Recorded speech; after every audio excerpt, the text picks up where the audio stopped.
VP Ganesan அவர்களே, வர்த்தகத் துறையில் உங்களது பெயர் பிரபல்யம் பெற்றது. அந்த வர்த்தகத் துறையில் ஈடுபட்ட நீங்கள் திடீரென்று திரைப்படத் துறைக்கு ஏன் வந்தீர்கள் என்று சொல்ல முடியுமா? வர்த்தகத் துறையில் நான் இருந்தாலும் கூட எனக்கென்று சில அபிலாஷைகள் இருந்தன. சாதாரணமாக ஒரு மனிதன், எல்லா மனிதர்களுக்குமே அவர்களுக்கு சில ஆசைகள் மனதிலே அடக்கி வைத்திருக்கிறார்கள். அதே போன்று எனக்கும் அப்படி இருந்த ஆசைகளை நடைமுறையில் அதை சாத்தியப்படுத்தக்கூடிய ஒரு சந்தர்ப்பம் உருவாகும் போது நான் திரைப்படத்துறையில் ஈடுபடக்கூடிய வாய்ப்பு எனக்கு ஏற்பட்டது. எல்லா மனிதர்களும் அப்படி இருக்கக்கூடியது தான். நான் நினைக்கிறேன் உங்களுக்கு கூட அப்படியான பல ஆசைகள் இருக்கலாம். இந்த உங்களுடைய நோக்கம், ஏதாவது நோக்கம் இருக்கலாம். அந்த நோக்கம் இந்த திரைப்படத்துறையின் மூலம் நடந்ததா அல்லது அந்த நோக்கத்துக்கு வெற்றி கிடைத்ததா என்று சொல்ல முடியுமா? என்னுடைய நோக்கம் எல்லாம் எப்படி இருந்தது என்றால், திரைப்படம் எடுக்கும்போது நாட்டில் உழைக்கும் வர்க்கம், ஏழை மக்கள், இவர்களுடைய வாழ்க்கை தரத்தை எடுத்து காட்ட வேண்டும் என்பதுதான் என்னுடைய நோக்கமாக இருந்தது. நான் நினைக்க என்னுடைய 3 படங்களிலுமே நான் இந்த நோக்கத்தை எடுத்து காட்டியிருக்கேன் என்று. உங்களுடைய 3 படங்கள், முதலாவது படம் புதிய காற்று, 2வது படம் நான் உங்கள் தோழன், 3வது படம் நாடு போற்ற வாழ்க. இந்த 3 திரைப்படங்களிலும் கதை அமைப்பிலும் சில அதனுடைய காட்சி அமைப்பிலும் வித்தியாசங்கள் இருந்திருக்கின்றன. புதிய காற்று அப்படியே மலையக பிரச்சனைகளை ஓரளவு சுட்டிக்காட்டியது. அதை அடுத்து வந்த திரைப்படங்கள் நான் உங்கள் தோழன், நாடு போற்ற வாழ்க போன்ற படங்கள் ஜனரஞ்சகமாக, முக்கியமாக தென்னிந்திய திரைப்படங்களை பிரதிபலிப்பதாக இருந்தன. இதன் காரணம் என்ன? புதிய காட்டு திரைப்படத்தை நான் எடுக்கும்போது மலைநாட்டு மக்களின் வாழ்க்கையை அப்படியே யதார்த்த ரீதியாக எடுத்துக்காட்ட வேண்டும் என்ற அந்த எண்ணத்தோடு எடுத்தேன். அப்புறம் பிறகு நான் நினைத்தேன், ஒரே மாதிரியான கதைகளை மக்களுக்கு அளித்தால் ரசிகர்களை வரவேற்க மாட்டார்கள் என்று. அதனால் அதில் மாறுபட்ட ஒரு கதையாக நான் உங்கள் தோழன் என்ற திரைப்படத்தை எடுத்தேன். அதற்கு பிறகு நாடு போற்ற வாழ்க, அதுவும் இன்னும் சில விதத்திலே மாறுபட்டது. ஏன்னா மாறுபட்ட கதைகளை கொடுக்கும்போது தான் ரசிகர்கள் விரும்புவார்கள் என்பது என்னுடைய அபிப்பிராயம். அப்படியானால் ரசிகர்களுக்கு ஏற்ற வகையில் திரைப்படங்கள் தருவதானால் பணத்தை ஒரு நோக்கமாக கொண்டீர்களா? பணத்தை ஒரு நோக்கமாக கொள்ளாமல் யாருமே திரைப்படம் எடுத்துக்கொண்டிருந்தால் நான் நினைக்கிறேன் முதல்ல ஒரு படத்தை எடுக்கலாம் கலைக்காக. அதுக்கு பிறகு தொடர்ந்து அப்படியே எடுத்துக்கொண்டு தான் நான் நினைக்கிறேன் யாராலும் முன்னுக்கு வர முடியாது. போட்ட முதல்ல எடுக்காமல் திரைப்படத்தை தொடர்ந்து எடுக்க முடியாது. எனவே பணம் ஒரு முக்கிய காரணம் என்று நான் நினைக்கின்றேன். அடுத்தது, உங்களுடைய 3 திரைப்படங்களிலும் முக்கியமான சில மாற்றங்களை செய்திருக்கிறீர்கள். முதலாவது, கதையாசிரியர்களை மாற்றிருக்கிறீர்கள். முதலாவது புதிய காற்றுக்கு தெளிவந்த யோசப், நான் உங்கள் தோழனுக்கு கலைச்செல்வன், நாடு போற்ற வாழ்கவுக்கு தனரத்னம் போன்ற எழுத்தாளர்களை மாற்றியிருக்கிறீர்கள். இப்படி மாற்றியதன் நோக்கம் என்ன? இதற்கு நான் ஏற்கனவே சொன்ன இதற்கும் பதில் இருக்கிறது. புதிய காற்றை யதார்த்த ரீதியாக எடுக்கும்போது தெளிவத்த ஜோசப் அவர்கள் யதார்த்த ரீதியான கதைகளை எழுதக்கூடியவர். அவரிடத்துல சொல்லி அந்த மாதிரி கதை எழுத சொன்னேன். போலீஸ் வந்து தேடிட்டு போகுது.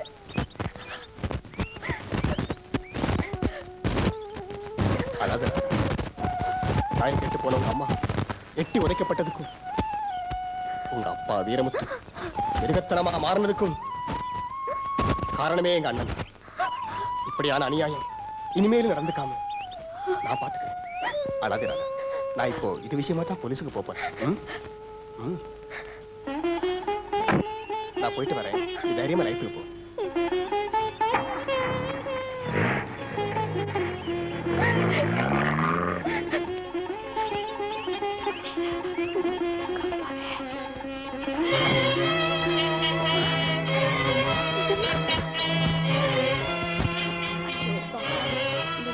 குடும்பத்துக்கா இந்த கேதி?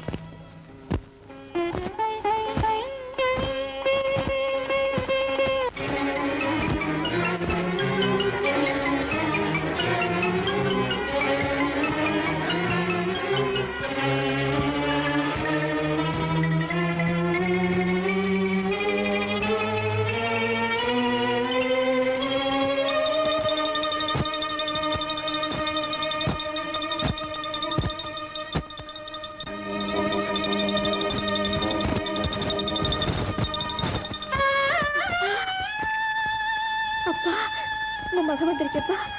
என் பாவத்துக்கு நீங்க உங்க ஆசை மக ராதா வந்திருக்கேன்ப்பா. அம்மா என்ன கொல்லாதம்மா, என்ன கொல்லாத, என்ன சித்திரவதை பண்ணாத. நான் உன் முகத்துல முழிக்க முடியாத பாவி ஆயிட்டம்மா, பாவி ஆயிட்டேன். இந்த உயிர் மானங்கட்ட உயிர் இது ஏம்மா என் உடல் ஓட்டிக்கிட்டு. அப்பா என்ன பேசிடலாம், நீங்க பாட்டுல என்னென்னமோ பேசிட்டு போறீங்களே. நீங்க இல்லாட்டா எனக்கு யாரு பார்த்தோன்னு, எனக்கு யாரு பார்த்தோன்னு. துணை துணை நானாமா உனக்கு துணை? இல்லம்மா இல்ல, உன்னை படைச்சவன் இருக்காமா, அவன்தான் உனக்கு துணை. பிறகு ஜனரஞ்சகமாக ஒரு படம் எடுக்க வேண்டும் என்றால் நான் நினைத்தேன் அந்த நேரத்தில் கலைச்செல்வனாருக்கு தகுதியானவர் என்று. எனவே அவரை வைத்து அந்த படத்தை நான் எழுதி அந்த படத்தை தயாரித்தேன். பிறகு யசபாலதி நாணயக்கார சிங்களத்தில் ஒரு படம் தயாரிக்கும் போது அதே படத்தை தமிழ்லேயும் தயாரிக்கலாம் என்று அவர் சொன்னபோது அவருடைய கதையை திரு திறனட்டும் தமிழிலே மொழிபெயர்த்து கொடுத்தார். இல்ல இல்ல, நீங்க சொல்ற 2 பேரும் தான் பணத்தை கொண்டு கொடுத்தாங்க. ஆமா ஆமா, பேர் கண்ணன் தான். மிஸ்டர் ராமேஸ்வரம், நீங்க இங்க வந்து அவங்களை ஐடென்டிஃபை பண்ணணும். அது வரைக்கும் அவங்கள ரிலீஸ் பண்ண முடியாது. Inspector, all the line please. நான் அவரோட பேச முடியுமா? பயப்படாம நடந்து சங்கத்தில் செல்லுங்க மச்சான். நாம யாருக்கு பயப்படணும்? ஹலோ தம்பி, நீங்க ஒண்ணுக்கு பயப்படாதீங்க, நான் இப்பவே புறப்படுறேன். தம்பி, உங்களுக்கு ஏற்பட்ட சிரமத்துக்கு நான் ரொம்ப வருத்தப்படுறேன். நேர்ல வந்து விவரமா பேசுவோம். ஆமா ஆமா, நான் இப்பவே புறப்படுறேன். ஓகே. யாரப்பா? பெரிய சிக்கலா போச்சம்மா. என்னப்பா? காணாம போன நம்ம பணத்தை மீட்டு கொடுத்தாங்களே, அவங்கள போலீஸால கைது செய்திருக்கிறாங்களா. அவங்க தான் பணத்தை திருடுனாங்கன்னு. ஐயோ அப்பா, ஏதாவது செஞ்சு அவங்களை காப்பாத்துங்க. அதுக்கு தாப்பா நான் இப்பவே கொழும்புக்கு புறப்படுறேன். ஐயா, ரிலீஸ் பண்ண ஆள் வருமா? எப்படியும் 5 மணி நேரமாவது ஆகும். ஆள் வந்து இருக்கலாங்க, வெளியே போவேலும் இல்லையா? இல்லாம சத்தம் போடாம இருடா. பிரேக்க முடியும். நாங்க வந்து இதாங்க பஜார்.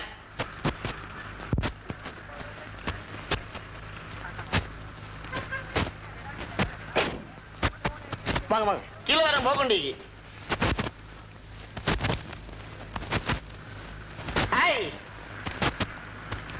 பாட்டு ஜாதியாவே இருந்துச்சு. நான் மட்டும் 10 பாட்டு பாடிக்கேன். அதுதான் வைத்தப்பு.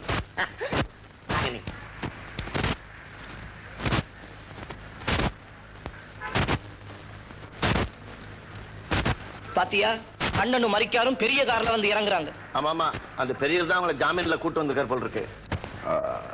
அப்போ நான் போயிட்டு வரப்பா. உங்களுக்கு எந்த நேரத்துல என்ன உதவி தேவைப்பட்டாலும் என்கிட்ட கேளுங்க. ஐயா, இவங்க 2 பேருக்கும் உத்தியோகம் தேடி கொடுத்தீங்கன்னா அதுவே போதும். ஓ, இது சின்ன விஷயமா பாருங்க. இவ்வளவு நேரமும் இத பத்தி நானே யோசிக்கல. ஓ, எங்க 2 பேருக்கும் நோ ஜாப். அப்படியா? உங்களுக்கு என்ன தொழில் செய்ய ஆசை? எனக்கு யூனிவர்சிட்டி டிகிரி இருக்கு. அப்படின்னா பட்டதாரியா? ஆமா. ஆனா என்கிட்ட அது ஒரு ஒன்றும் இல்லை. நல்லா டிரைவிங் ரிவர்ஸ் கியர்ல முன்னுக்கு போயிடும். அதுதான் துபாய் போலாம்னு சொல்லி யோசனை உண்டு. ஆனா அங்க பிளாக். மற்றது கதாநாயகிகள், இலங்கை திரைப்படங்களுக்கு நடிகைகள் பஞ்சம் என்று இப்பொழுதும் நிலவுகிறது. அந்த காலத்துக்கு கூட பஞ்சமாக இருந்திருக்க வேண்டும். ஆனாலும் உங்கள் திரைப்படங்களிலும் முதலாவது படத்தில் ஒரு நடிகை ஃபரினா லை, 2வது படத்தில் சுபாஷினி, 3வது படத்தில் கீதா குமார் சிங், சுவர்ணா மல்லவாராச்சி போன்ற நடிகைகளை தேர்ந்தெடுத்திருக்கிறீர்கள். இது எப்படி? திரைப்படத்தில், அதுவும் குறிப்பாக தமிழ் திரைப்பட நடிப்பதற்கு நடிகைகள் பஞ்சம் என்பது நான் ஒப்புக்கொள்கின்றேன். இலங்கையில் தமிழ் படங்களில் நடிக்கக்கூடிய நடிகைகளை, தமிழ் நடிகைகளை தெரிவு செய்வது ரொம்ப கஷ்டம். அதனால தான் முதல் படத்திலே ஃபரினா லையை கதாநாயகியாக போட்டேன். பிறகு அந்த படத்திற்கு அவர் தகுதியாகவும் இருந்தார், கதாநாயகி தகுதியாகவும் இருந்தார். பிறகு அடுத்த நானுங்கள் தளம் படம் தயாரிக்கும் போது ஒழுங்காக தமிழ் பேசக்கூடிய ஒரு தமிழ் பெண்ணை போட வேண்டும் என்று நான் நினைத்தேன். அதற்கு நான் தேடிக்கொண்டிருந்த போது சுபாஷினி அகப்பட்டார்.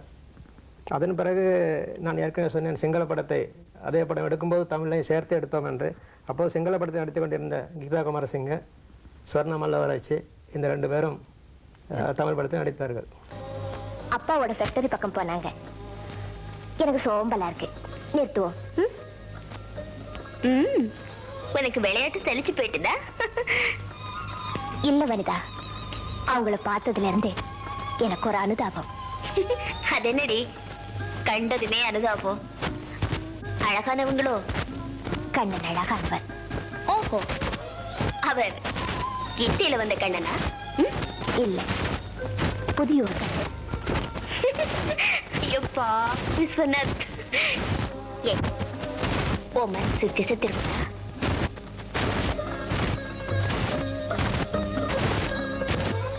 எனக்கு எதுவும் புரியல. எனக்கும் தெரியாம என் மனசு எங்கேயோ போகுது. சரோ, முட்டாளாகாதே. விஸ்வநாத் எவ்வளவு நல்லவர். அவர் கதி என்ன ஆகிறது? எனக்கு விஸ்வநாத் மேல அன்பு இல்லாம இல்ல. ஒண்ணுமே புரியலடி. ஒருத்தரை கண்ட உடனே எப்படி சரோ மனசு பறி கொடுக்கிறது? உனக்கு என்ன பைத்தியமா? இல்ல வனிதா, நான் மனசை பறி கொடுக்கல. அடுத்தது, திரைப்படம் தயாரிக்கும் பொழுது இது வளமையான கேள்வி. பல்வேறு அனுபவங்களை பெற்றிருப்பீர்கள். அதில் மறக்க முடியாத ஏதாவது சந்தர்ப்பம் அல்லது நிகழ்ச்சிகள் இருந்தால் எங்களுடன் பகிர்ந்து கொள்ளலாமே. நீங்கள் சொன்னதை போல இது எல்லோருடன் கேட்கக்கூடிய கேள்விதான். எல்லாருமே இதுதான் கேட்பார்கள்.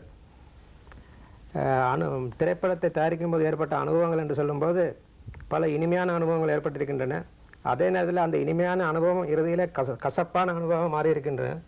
எனவே இதையெல்லாம் சொல்லும்போது நான் சில நேரம் தனிப்பட்டவர்களை பற்றி குறிப்பிட வேண்டிய ஏற்படும். எனவே நான் நினைக்கிறேன், இனிமையான அனுபவங்கள் ஏற்பட்டாலும் கூட அவை இறுதியில் கசப்பாகத்தான் முடியும் திரைப்படத்தில் என்பதை சொல்லி இந்த பதிலை நான் முடித்துக் கொள்கின்றேன்.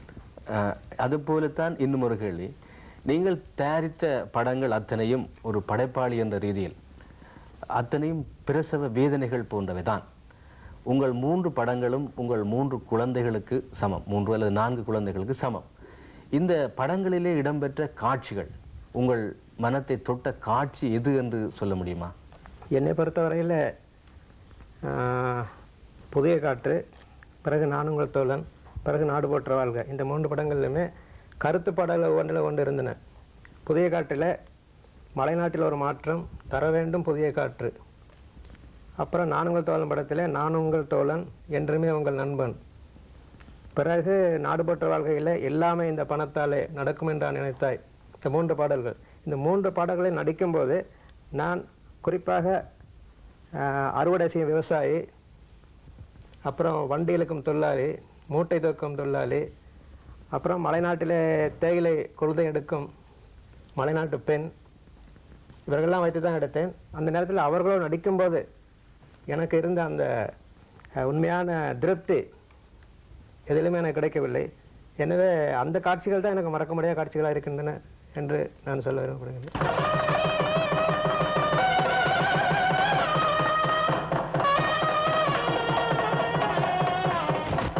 ஐயா, நீங்க நல்ல நேரத்தில் தெய்வம் போல வந்து என்னுடைய மகனத்தை காப்பாற்றீங்க. இல்லை, மனுஷனை தெய்வமாக்கி தெய்வத்தோட மதிப்பை குறைச்சிடாதீங்க. நீங்க தெய்வமா இல்லாவிட்டால் என்ன பொறுத்தவரை நீங்க கடவுளுடைய அவதாரம் தான். அவங்க யாருன்னு சொல்லலையே. நான் உங்கள் தோழன் எந்த நாளுமே நல்ல நண்பன். நன்றி கணேசன், இப்படியான பேட்டியை எமக்கு தந்தமைக்காக உங்களுக்கு நன்றி. நன்றி.